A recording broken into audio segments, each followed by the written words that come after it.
Your mama's in special forces? Yeah, right, sweetheart. Officer Derek Matthews grabs the framed military photo from Zara Johnson's hands. The 16-year-old's eyes widen as he holds her mother's picture high above his head.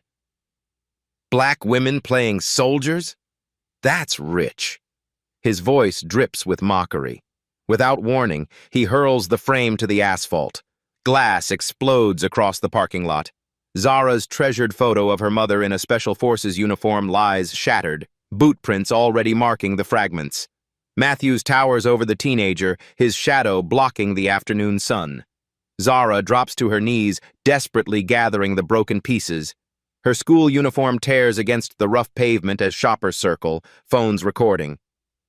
Get up! You're coming with me for lying to a police officer. He yanks Zara to her feet. Her torn photo crumbles further in her trembling hands. The military medals in the destroyed image catch the light one final time before scattering like confetti. Have you ever watched injustice unfold and felt completely powerless to stop it? Dawn breaks over Millbrook Heights as Zara Johnson's alarm buzzes at 5:30 a.m. Her bedroom walls tell a story of excellence. National Honor Society certificates hang beside debate team trophies. College acceptance letters from Harvard, Yale, and West Point are pinned to a corkboard above her desk. The smell of fresh coffee drifts upstairs as Grandmother Evelyn starts her morning routine. At 68, she moves with purpose through their modest two-story home. Family photos line the hallway, 3 generations of military service captured in faded frames. Zara pauses at the largest photograph. Colonel Maya Johnson stands with her Special Operations Unit in Afghanistan, desert camouflage stark against mountain terrain. The Purple Heart and Bronze Star citations hang beneath, their gold lettering catching the morning light. Your mama called last night, Evelyn says, stirring eggs in the kitchen. Steam rises from the skillet as bacon sizzles nearby. She's finishing up that classified mission. I should be home next month. The encrypted phone buzzes on the counter. Maya's messages are brief, coded. Location unknown. Mission duration classified. Even her own family waits in the dark. Zara walks through neighborhoods where old meets new. Mrs. Patterson waves from her porch, the elderly black woman who's lived here 40 years. Next door, a young white couple unpacks their moving truck. Gentrification creeps through these streets like morning fog. At Jefferson High School, teachers nod respectfully as Zara passes. Her GPA of 4.2 speaks louder than words. She tutors struggling students after school, leads the debate team, and volunteers at the food bank. Her reputation precedes her through every hallway. The Millbrook Shopping Plaza sits at the community's heart. After school, teenagers gather at the food court. Working families push grocery carts through the parking lot. Police cruisers use the area as an unofficial headquarters, officers claiming territory like urban wolves. Officer Derek Matthews patrols these lots daily. 20 years on the force, his reputation divides along racial lines. White residents see him as tough but fair. Black families whisper different stories. Complaints disappear into administrative files. His supervisor looks the other way. Inside her backpack, Zara carries her most precious possession. The framed photo of her mother's Special Forces unit never leaves her side. When anxiety strikes before tests or presentations, she touches the frame through her bag. Maya's strength becomes her strength. The afternoon sun beats down mercilessly as Zara exits the bus at the plaza. She needs a birthday card for Grandmother Evelyn. The Hallmark store closes at 6. Time pressure weighs on her shoulders as she hurries across the sweltering asphalt. Her phone buzzes with messages from friends planning weekend study groups. College applications loom. SAT scores await. The future feels both promising and overwhelming. She walks alone, separated from her usual protective circle of classmates. Military families understand sacrifice differently than civilians. Maya has missed 3 birthdays, 2 graduations, countless school plays, and parent conferences. Duty calls. Country comes first. The Johnson women accept this reality without complaint. Encrypted government mail arrives weekly, addressed to Colonel M. Johnson. Evelyn sorts it carefully, knowing better than to ask questions. Operational security demands silence.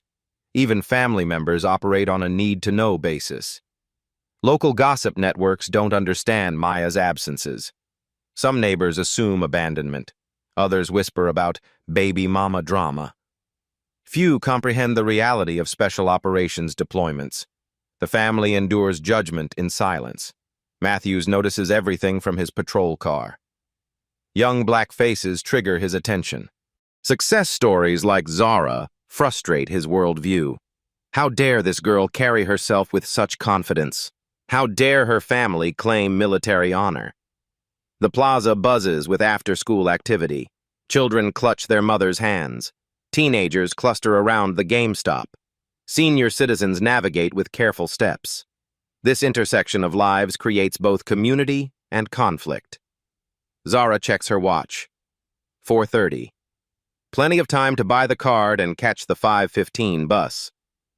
She shoulders her backpack, feeling the familiar weight of her textbooks and that precious framed photograph. Maya's image provides comfort in this moment of routine errands. The scent of fresh bread wafts from Subway. Car engines tick as they cool in parking spaces. A lawnmower hums in the distance. Ordinary sounds of suburban life surround her as she approaches the Hallmark store. In her pocket, her phone holds her mother's last message. Mission almost complete. Count the days until I hold you again. Stay strong, baby girl. Make me proud. The encrypted words feel like a warm embrace across impossible distances. This is where two worlds collide. Military excellence meets small-town prejudice. Academic achievement confronts institutional bias. In moments, Officer Matthews will step from his cruiser and change everything. The police cruiser's engine growls as Officer Matthews pulls into the plaza parking lot. His radio crackles with dispatch chatter while he scans for targets of opportunity. Zara walks past his windshield, backpack bouncing with each step. Matthews cuts the engine. His leather holster creaks as he adjusts his weapon. Something about this girl bothers him. Too confident. Too composed. Black teenagers shouldn't walk with such purpose through his territory. "Excuse me, young lady." His voice carries the authority of 2 decades in uniform. "Come here." Zara stops mid-stride. Her heart hammers against her ribs as she turns toward the approaching officer. The afternoon heat shimmers off his patrol car's hood, creating wavering distortions in the air. "Yes, sir?" Her voice remains steady despite the fear crawling up her throat. Matthews studies her school uniform, the pressed pleats, the Honor Society pin on her collar. Everything about her appearance screams achievement. This irritates him more than obvious troublemakers. "What are you doing here?" He steps closer, using his 6-foot frame to tower over her. "This isn't a playground." "I'm buying a birthday card for my grandmother." Zara keeps her hands visible, remembering her mother's lessons about police encounters. The Hallmark store closes at 6. "ID now." Zara fumbles for her student identification card. Her fingers tremble as she hands it over. Matthews examines it with exaggerated suspicion, holding it up to the light as if checking for forgeries. "Zara Johnson, 16 years old." He pronounces her name with deliberate disdain. "Where are your parents? Why aren't they supervising you?" "My grandmother knows where I am. My mother is—" She hesitates, unsure how much to reveal. "My mother is deployed overseas with the military." Matthew's laugh comes from deep in his chest. "Military? What's she do, cook in the mess hall?" The insult hits like a physical blow. Zara's composure cracks slightly. "She's a colonel in Special Operations Command." "Sure she is, sweetheart." Matthew's voice drips with condescension. "And I'm the President of the United States." Other shoppers begin to notice the confrontation. A middle-aged white woman pauses her cart to watch. Teenagers at the bus stop pull out their phones. The audience emboldens Matthews further. Empty your backpack. Let's see what you're really carrying. Sir, I haven't done anything wrong. I'm just shopping for... Did I ask for excuses? Matthews steps even closer. The smell of his cologne mixes with the scent of heated asphalt. Empty it. Now. Zara's hands shake as she unzips her bag. Textbooks thud to the pavement. Homework assignments flutter in the warm breeze. Her calculator clatters across the asphalt, followed by pens and pencils rolling in every direction. Look at this. Matthews picks up her advanced placement chemistry textbook. Pretty heavy reading for someone your age. You actually understand this stuff? Yes, sir. I maintain a 4.2 GPA. Affirmative action, he mutters, loud enough for the gathering crowd to hear. These programs let anyone pretend to be smart. The framed photograph falls last. Maya's image in full military dress uniform lands face up on the hot pavement.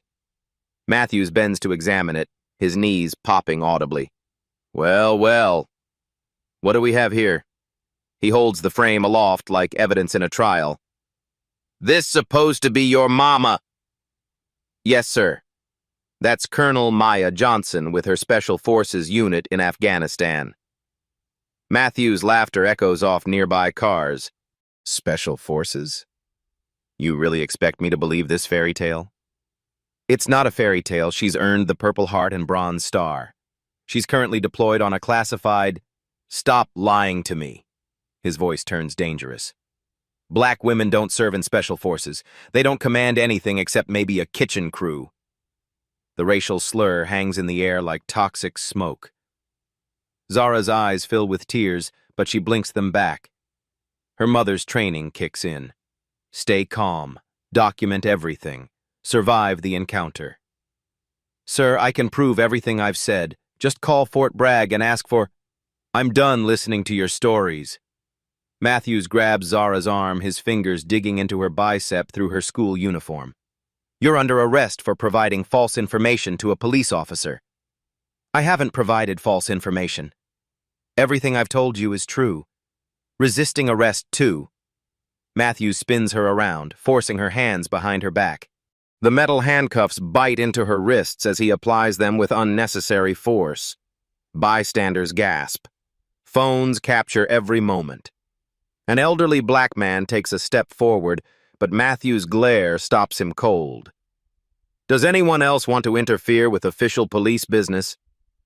The crowd falls silent. Fear trumps outrage in this suburban setting where Matthews has patrolled for 20 years. His reputation for retaliation keeps potential heroes at bay. Matthews examines Zara's scattered homework assignments with theatrical disgust. Harvard applications, Yale essays, West Point recommendations. He waves the papers mockingly. Someone's got big dreams. Those are legitimate acceptances, Zara says quietly. I earned them through hard work. Hard work? Matthews laughs harshly. More like racial quotas and lowered standards. Real students don't need special treatment to succeed. He picks up her National Honor Society certificate, studying it like counterfeit currency. Fake achievements for fake people. How long did you spend creating this fantasy life? A young white mother pushing a stroller stops to watch. Her expression shows disgust, but whether at Matthew's behavior or Zara's presence remains unclear. The ambiguity of suburban racism plays out in real time. Ma'am, Matthews addresses the white woman directly. This is why we need strong law enforcement. These kids create elaborate lies to avoid taking responsibility. The woman nods uncomfortably, unsure whether to agree or walk away. Her silence becomes complicity in the unfolding injustice. Matthews holds up Maya's military photograph again, turning it so the gathering crowd can see. This girl claims her mother serves in special forces. Look at this obvious fake photo. It's not fake, Zara insists, her voice breaking slightly. My mother has served 3 combat deployments. She's earned every medal in that picture. Combat deployments? Matthews addresses his audience like a prosecutor before a jury.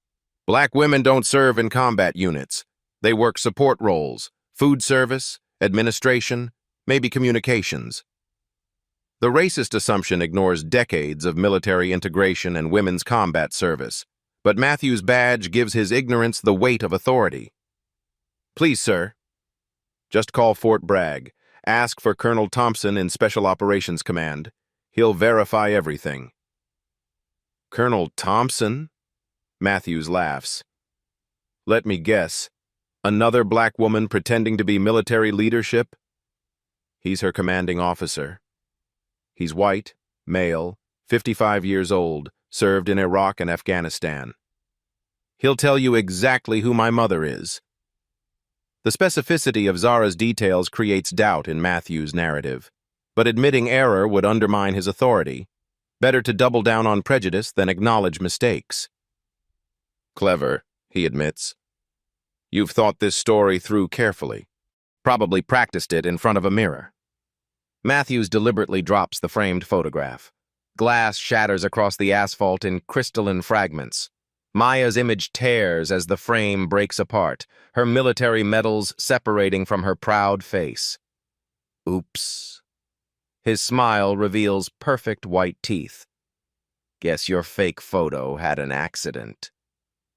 Zara watches her mother's image disappear under Matthew's boot. The military medals, the proud faces of Maya's unit, the proof of her family's sacrifice, all ground into powder under his heel. Please don't. Matthews doesn't wait for her to finish. He grinds his boot harder, ensuring complete destruction of the photograph. Pieces of Maya's face scatter like confetti across the dark pavement. Now let's go have a real conversation down at the station. Maybe a night in juvenile detention will teach you not to lie to police officers. The radio crackles as Matthews reports the arrest. Unit 247 to dispatch, transporting one juvenile to detention. Charges include providing false information, resisting arrest, and disturbing the peace. None of those charges reflect reality. But Matthews has the badge, the car, and 20 years of credibility. Zara has only her word against his system. As Matthews guides her toward his patrol car, Zara takes one last look at her destroyed belongings. Her homework blows across the parking lot like urban tumbleweeds. The fragments of her mother's photograph glitter among the broken glass. The last thing she sees before entering the car is her calculator, cracked and useless on the asphalt where dreams go to die. The patrol car's air conditioning hums as Matthews drives toward the station. Through the partition, Zara watches familiar streets blur past. Her wrists ache where the handcuffs cut into her skin. The metal seats radiate heat despite the cooling system. Dispatch, this is Unit 247. Matthews lifts his radio with one hand. I need backup for a thorough search of the suspect's belongings at the plaza. The radio crackles back. Copy. 247, Units 189 and 203 en route. Matthews makes a U-turn, tires squealing against hot asphalt. Changed my mind, sweetheart. We're going back to collect evidence properly. 2 more patrol cars arrive within minutes. Officers Brennan and Foster emerge like predators sensing wounded prey. Brennan, 30-something with nervous energy, immediately defers to Matthews' authority. Foster, a 20-year veteran with dead eyes, surveys the scene with practiced indifference. What have we got, Derek? Brennan asks, his hand resting on his service weapon. Juvenile suspects making false military claims, father unknown, mother allegedly overseas, classic broken home situation. Matthews points to Zara's scattered belongings. Need a complete evidence search. Foster kicks Zara's chemistry textbook with his boot. Advanced placement? These kids think they're smarter than they are. Affirmative action admission, Matthews agrees. Real students earn their grades through hard work, not government handouts. The officers spread Zara's possessions across the asphalt like crime scene evidence. Her honor roll certificates flutter in the warm breeze. College acceptance letters from prestigious universities lay trampled under police boots. Harvard, Yale, West Point. Brennan reads the letterheads aloud.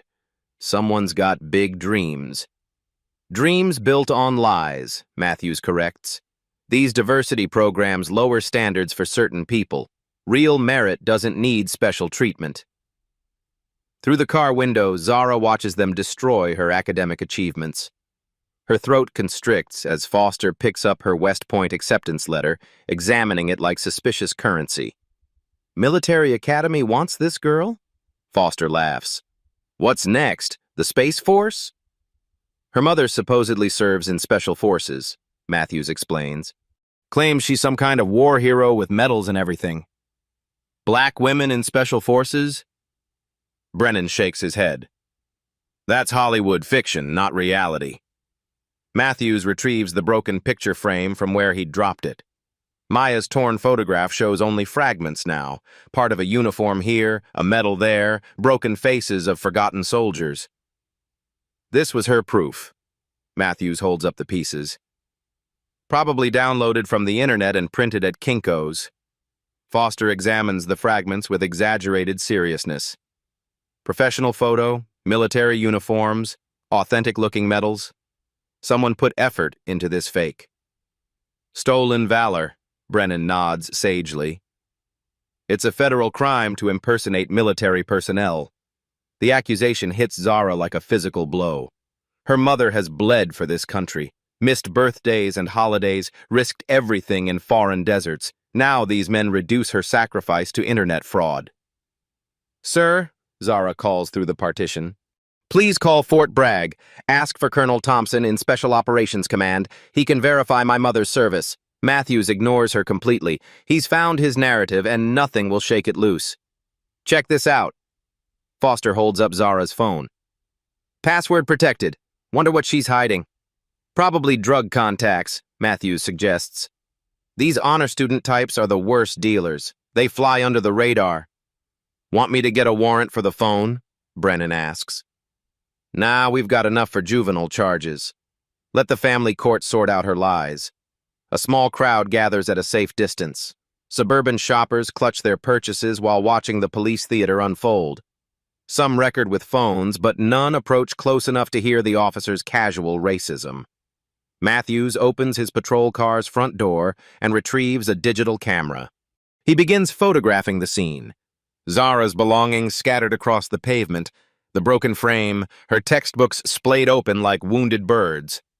Document everything, he tells his backup. This goes in the evidence file as suspicious materials found during lawful search. What makes school supplies suspicious? Foster asks. Advanced coursework beyond her intelligence level. College acceptance letters she couldn't earn legitimately. Military photos she obviously faked. Matthews snaps pictures methodically. Pattern of deception consistent with criminal behavior. Each camera flash feels like another nail in Zara's coffin. Her academic achievements, her family's military service, her bright future, all being twisted into evidence of wrongdoing. The grandmother will probably claim military service too, Brennan predicts. These stolen valor cases often involve whole families. Generational welfare dependency, Foster agrees. They create elaborate fantasies to avoid taking responsibility for their choices. Matthews approaches the patrol car and taps on the window. Having second thoughts about your story, sweetheart? Zara lifts her chin defiantly. Everything I told you is true. My mother is Colonel Maya Johnson. She's serving her country while you humiliate her daughter. Still sticking to the fairy tale? Matthews laughs. Your mama's probably watching soap operas somewhere, collecting government checks. The racist stereotype burns like acid in Zara's chest. Maya sleeps in desert tents, dodges enemy fire, and leads elite soldiers through dangerous missions. The reality couldn't be further from Matthew's ignorant assumptions. She's been deployed for 8 months, Zara says quietly. She misses me every day, but duty comes first. Duty? Foster snorts. More like abandonment. What kind of mother leaves her teenager with an elderly grandmother? The kind who serves her country, Zara replies with dignity that makes the officers uncomfortable.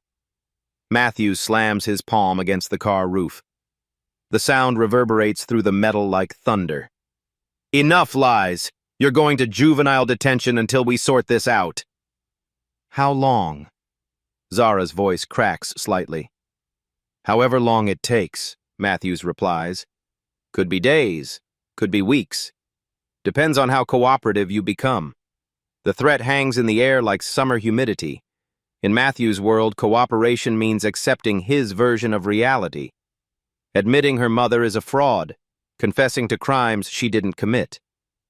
Brennan bags Zara's belongings as evidence. Her textbooks disappear into plastic containers. Her homework gets stuffed into manila envelopes. The fragments of her mother's photographs scatter like confetti when Foster dumps them into an evidence bag. What about her phone? Brennan asks. Keep it, Matthews decides. Might contain evidence of other criminal activities. That's my personal property, Zara protests. You can't just take it. We can and we will, Foster replies. This is what happens when minors lie to police officers.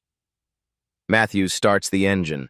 The radio dispatcher's voice fills the car with routine police chatter, domestic disturbances, traffic accidents, the ordinary chaos of suburban law enforcement. Unit 247 to dispatch. Transporting juveniles to detention facilities. The suspect continues making false claims about family military service. Recommend psychological evaluation. The dispatcher's response crackles through static. Copy 247, detention facility notified. They're expecting you. As the patrol car pulls away, Zara watches her destroyed belongings shrink in the distance. Pieces of paper blow across the parking lot like urban snow. Her chemistry textbook lies open to a chapter on molecular bonds, how elements combine under pressure to create something stronger. She thinks about her mother somewhere in a foreign desert, facing real dangers while her daughter faces fabricated charges. Maya has taught her about honor, duty, sacrifice. Now those lessons will be tested in ways neither of them anticipated. The juvenile detention facility looms ahead, a gray concrete building surrounded by razor wire and security cameras. Matthews drives through the entry gate with practiced familiarity. Last chance to tell the truth, he says through the partition. Admit you made up the military story and maybe we can work something out. Zara meets his eyes in the rearview mirror. Her voice carries the strength of 3 generations of military service. I am telling the truth. My mother is Colonel Maya Johnson, and she serves this country with honor. Matthews shakes his head as if disappointed in a slow student. Have it your way, sweetheart. See how that works out for you. The detention center's steel doors close behind them with the finality of a tomb. The detention center's steel doors are about to close when Matthews' radio erupts with urgent static. Unit 247, Unit 247, priority message from Fort Bragg Command. Colonel Maya Johnson requested immediate contact regarding her daughter. Matthews freezes, his hand still on Zara's shoulder. The dispatcher's voice carries unusual tension. Military bases don't call local police unless something serious is happening. Dispatch, say again? Matthews' voice wavers slightly. Did you say Fort Bragg? Affirmative, 247. Colonel Maya Johnson, Special Operations Command. She's requesting status for her daughter Zara Johnson, currently in your custody. The blood drains from Matthews' face. Around them, other officers stop their conversations. The detention facility lobby falls silent except for the humming of fluorescent lights overhead. That's impossible, Matthews stammered into his radio. The girl was lying about military family connections. Negative, 247. Colonel Johnson is currently en route from classified deployment. ETA, 15 minutes to your location. Matthews looks at Zara with newfound uncertainty. Her calm expression hasn't changed, but something shifts in the power dynamic between them. The handcuffs suddenly feel like evidence of his mistake. Sir, Zara says quietly, I tried to tell you. Outside the facility, the rumble of heavy vehicles approaches. Through the reinforced windows, Matthews sees a convoy of black SUVs with government plates pulling into the parking lot. Red and blue emergency lights flash from an escort of military police vehicles. "What the hell?" Matthews whispers. The lead SUV's engine ticks as it cools. Car doors slam with military precision. Boot steps march across asphalt in perfect synchronization. Someone is coming, and they're not happy. The detention center's main entrance buzzes open. Colonel Maya Johnson strides through the doorway like a force of nature. Desert camouflage still bears dust from foreign soil. Combat boots leave precise prints on the polished floor. Her bearing radiates authority that 20 years of warfare has forged into steel. Every person in the lobby, officers, clerks, security guards, instinctively straightens. Military bearing commands respect, even from civilians who've never served. Maya's presence fills the space like compressed lightning. Matthew stares at the woman who supposedly doesn't exist. Maya Johnson stands 5'6", but her presence towers over everyone present. Special Forces patches adorn her uniform. A Purple Heart ribbon catches the fluorescent light. Combat Infantry badge gleams above her left breast pocket. "I believe you have my daughter." Maya's voice carries the quiet authority of someone accustomed to being obeyed without question. Matthews's mouth opens and closes like a landed fish. Words fail him completely as reality crashes against his prejudiced assumptions. The black woman he'd dismissed as impossible stands before him in full military regalia. Maya approaches Zara with practiced military bearing, but her eyes soften when she sees her daughter in handcuffs. "Are you hurt, baby?" "No, ma'am. But he destroyed your photo." Zara's voice breaks slightly. "The one from Afghanistan with your unit." Maya's jaw tightens imperceptibly. She turns to face Matthews with the focused intensity of a sniper acquiring a target.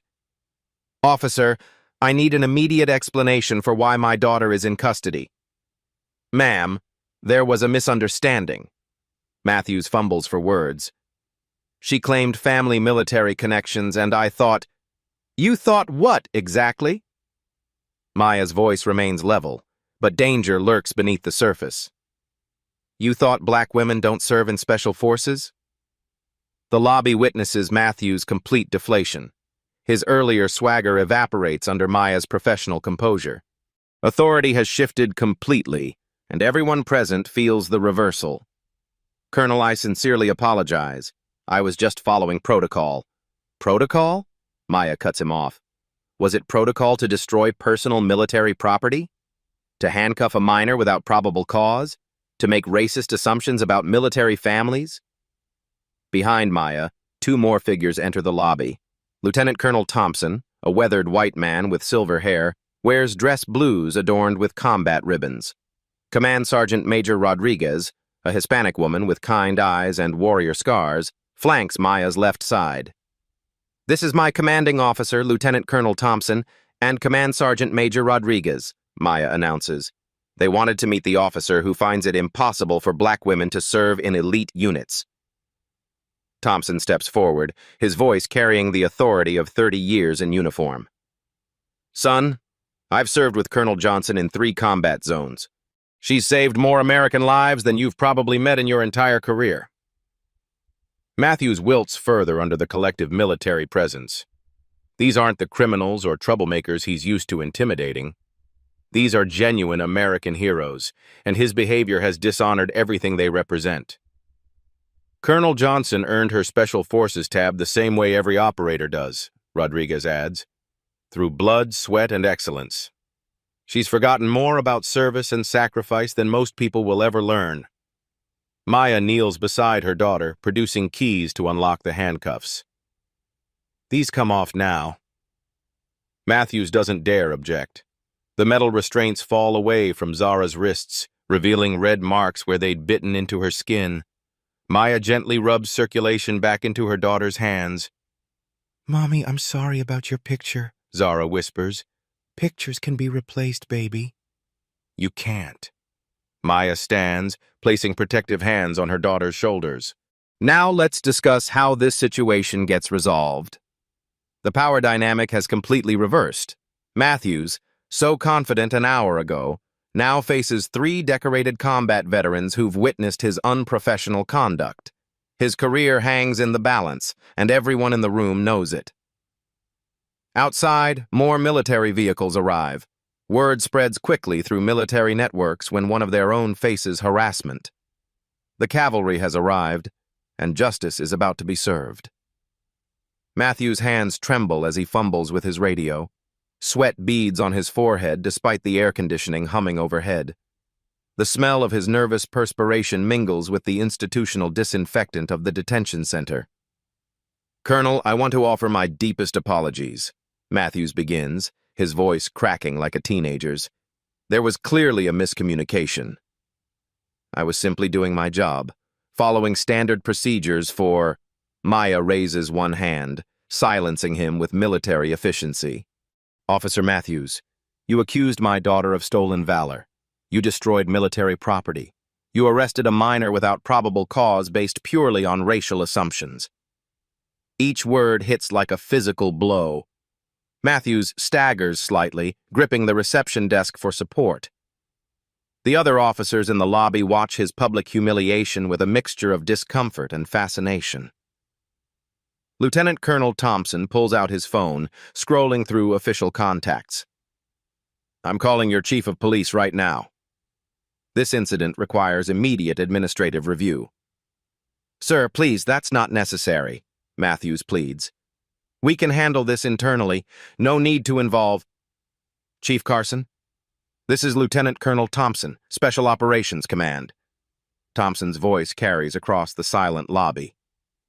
"We have a situation involving one of your officers and the harassment of a military family." Through the phone's speaker, Chief Carson's voice sounds strained.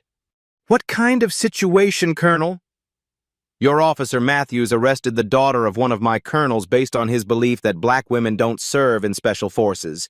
He destroyed military photographs and made multiple racist statements." The silence from the phone stretches like elastic about to snap. Finally, Chief Carson's voice returns, heavy with resignation. "Colonel, I'll be there in 10 minutes.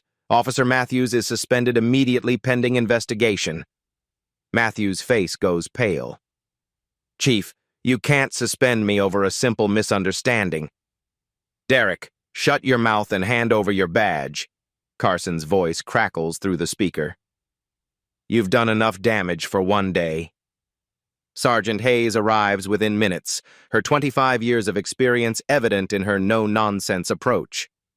She surveys the scene with professional detachment, taking in Maya's military bearing, Zara's torn uniform, and Matthew's obvious distress. "Colonel Johnson, I'm Sergeant Hayes. I sincerely apologize for this incident." Her voice carries genuine remorse. "This doesn't represent the values of our department." "Sergeant, I appreciate that," Maya replies diplomatically. "But apologies don't address the systemic issues that allowed this to happen."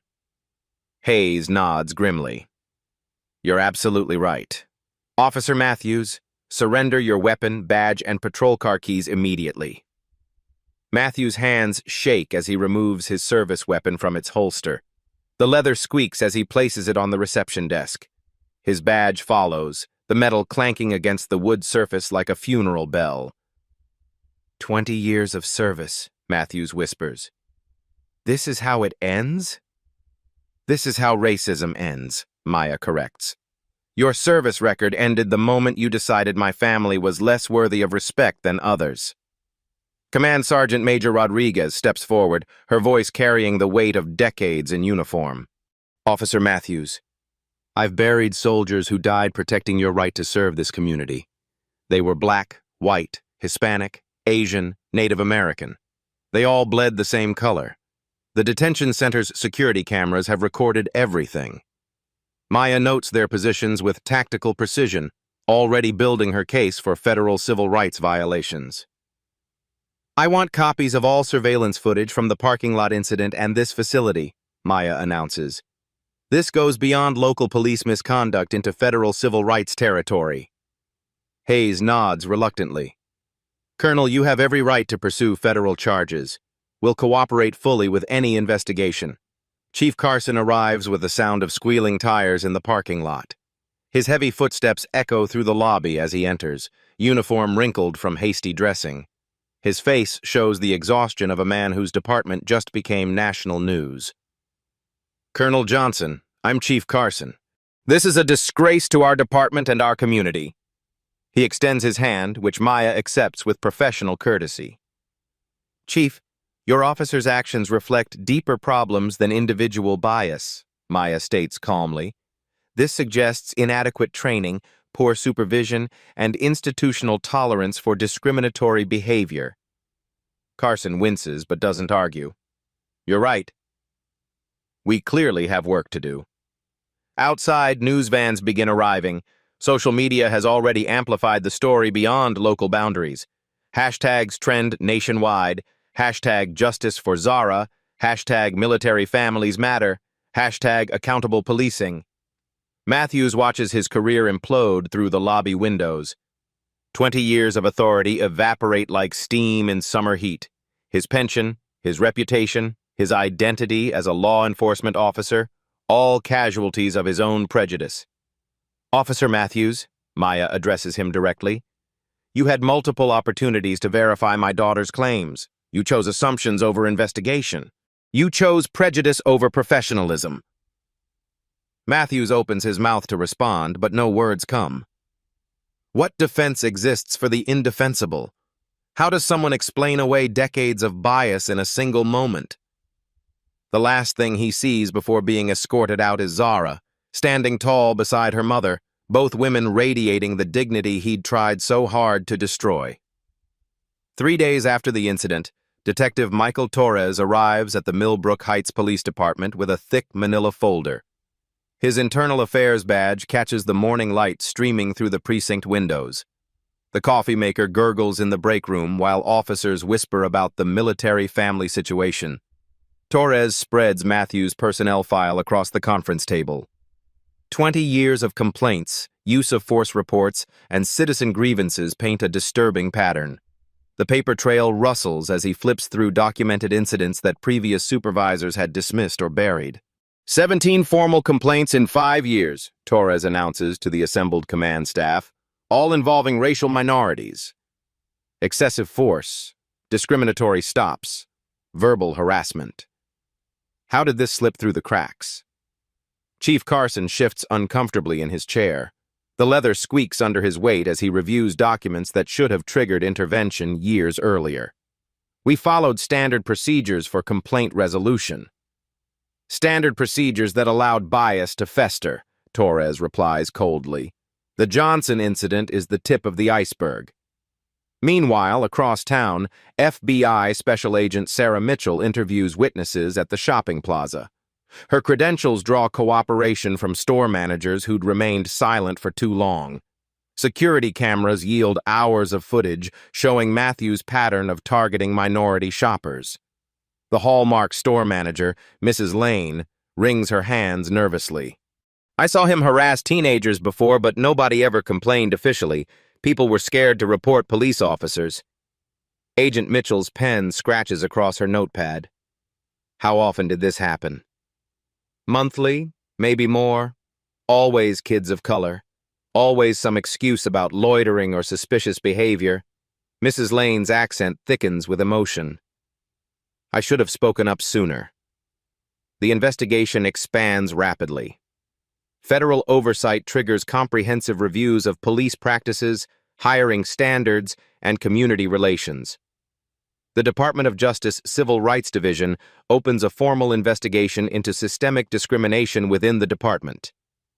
At Fort Bragg, Colonel Maya Johnson meets with military lawyers specializing in civil rights cases.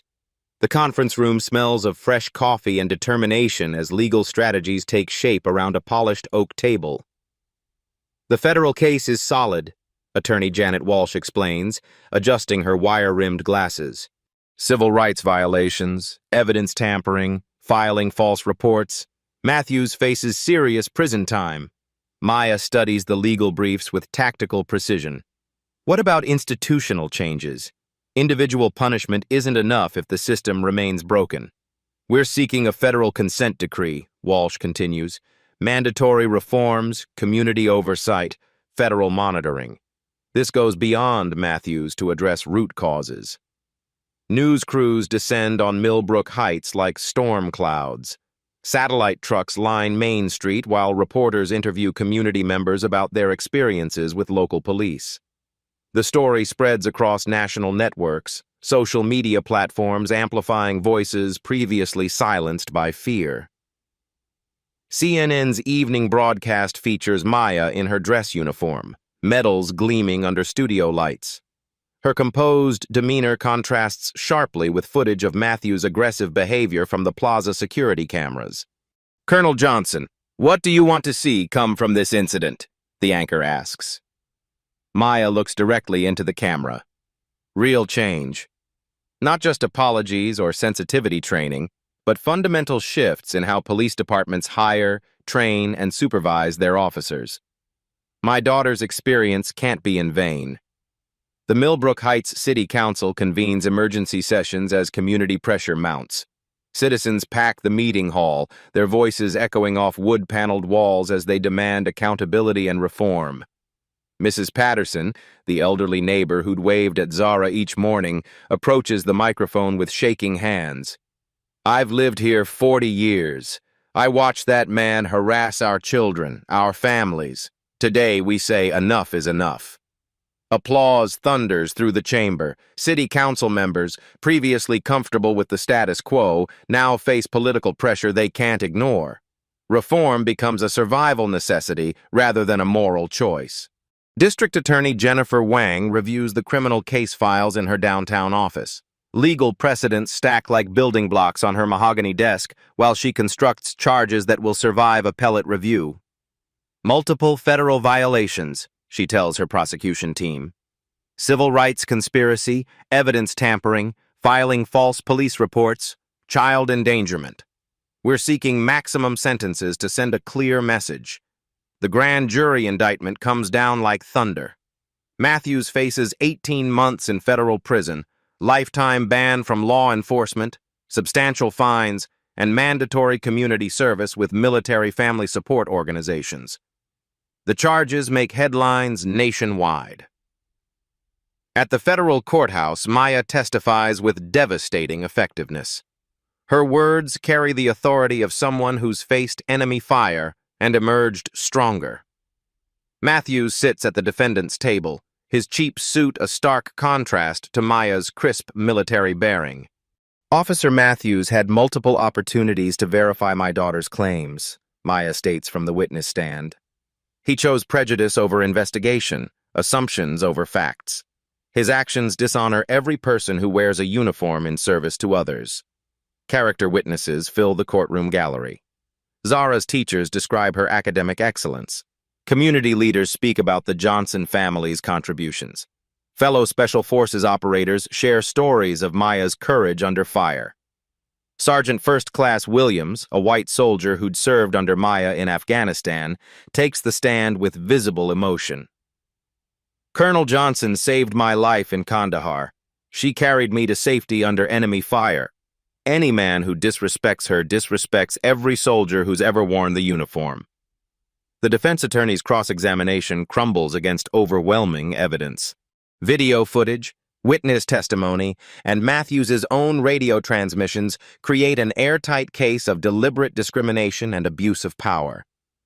Judge Maria Rodriguez delivers sentencing with judicial gravity that fills the courtroom. Her voice carries across packed gallery seating where community members await justice. "Mr. Matthews, your actions represent a fundamental betrayal of public trust," Judge Rodriguez announces.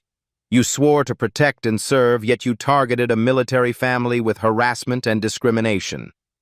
The gavel falls like thunder. 18 months federal prison, lifetime ban from law enforcement, $50,000 in fines, 500 hours of community service supporting military families. The sentence echoes through the courthouse corridors. Matthews' appeals fail at every level. Federal appellate courts uphold both conviction and sentence, establishing legal precedent for prosecuting police officers who target military families with discriminatory enforcement.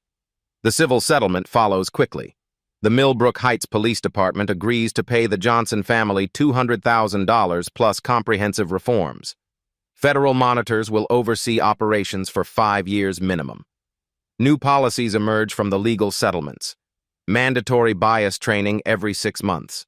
Body cameras for all officers. Community oversight boards with real disciplinary power. Zero tolerance policies for discriminatory behavior. Command Sergeant Major Rodriguez addresses the police academy graduation ceremony, her uniform gleaming under auditorium lights. Respect for military families isn't just policy. It's fundamental to American values. Those who serve abroad deserve protection at home. The Matthews case becomes required study material for police academies nationwide. Law enforcement textbooks include the incident as an example of how bias and assumptions can destroy careers and communities. Congressional hearings follow, leading to the Military Family Protection Act. Federal legislation provides additional safeguards against discrimination targeting service members and their families by local authorities. Maya testifies before Congress with the same composure she'd shown throughout the ordeal. Military families sacrifice daily for American freedom. The least we can ask is equal treatment under law. The legislation passes with bipartisan support, creating new federal protections and funding for military family advocacy programs.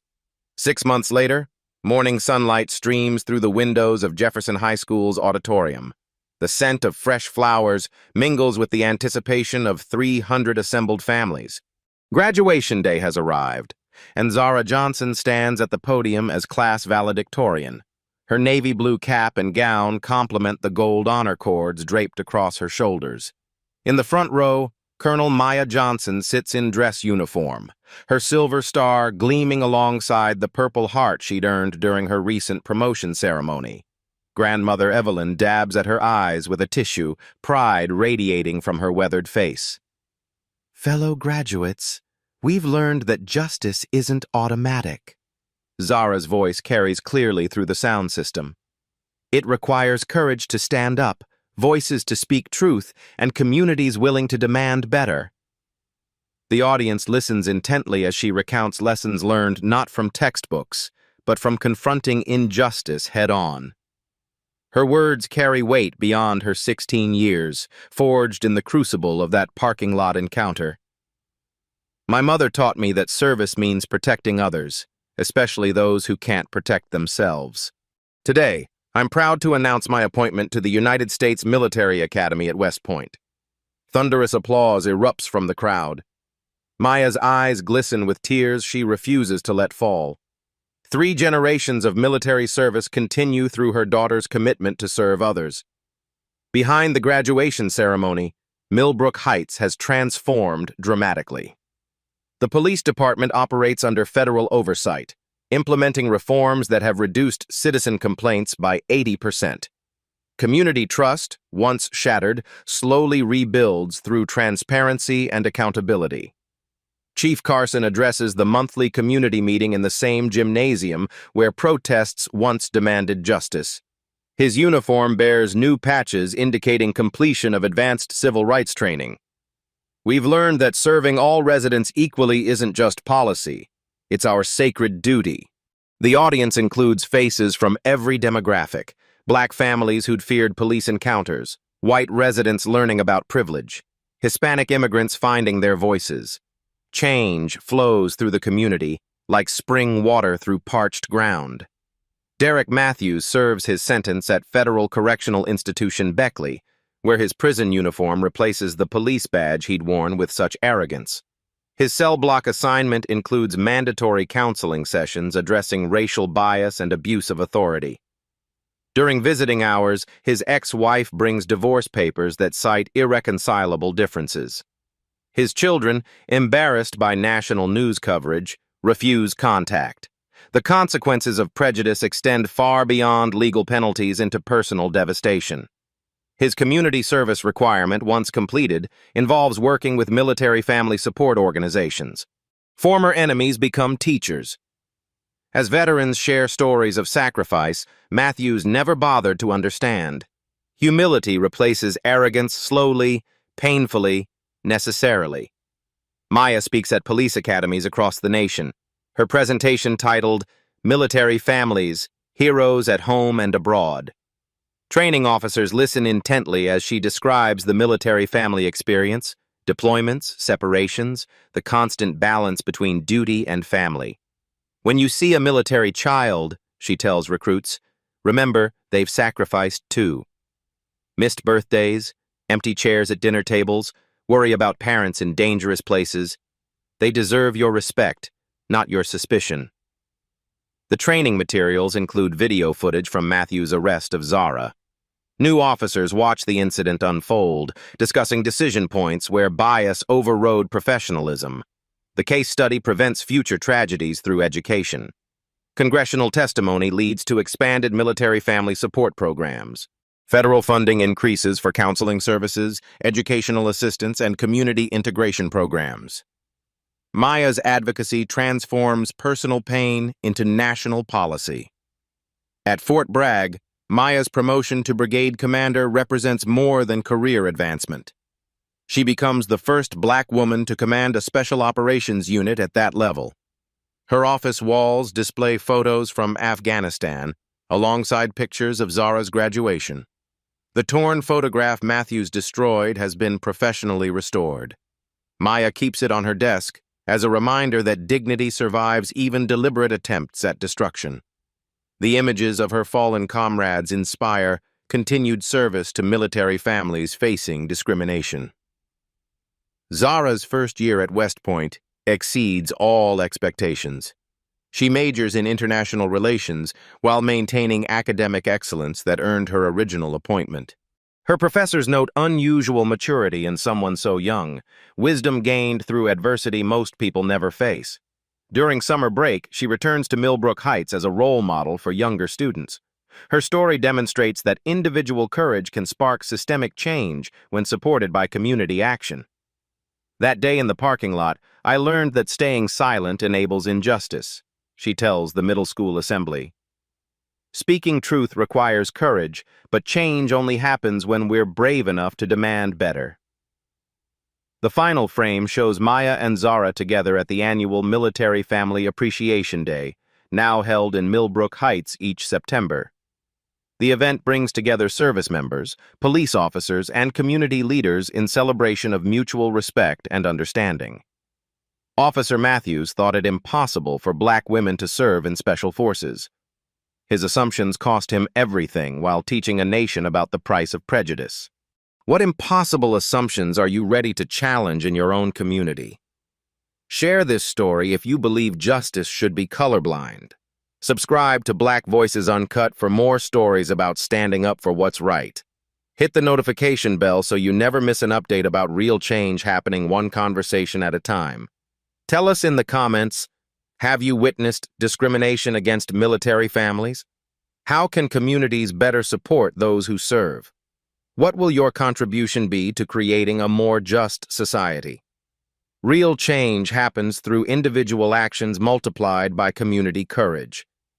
The Johnson family's story proves that truth and dignity ultimately triumph over prejudice and abuse of power.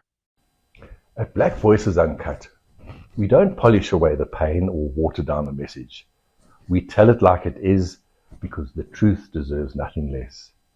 If today's story spoke to you, click like, join the conversation in the comments, and subscribe so you'll be here for the next Uncut Voice.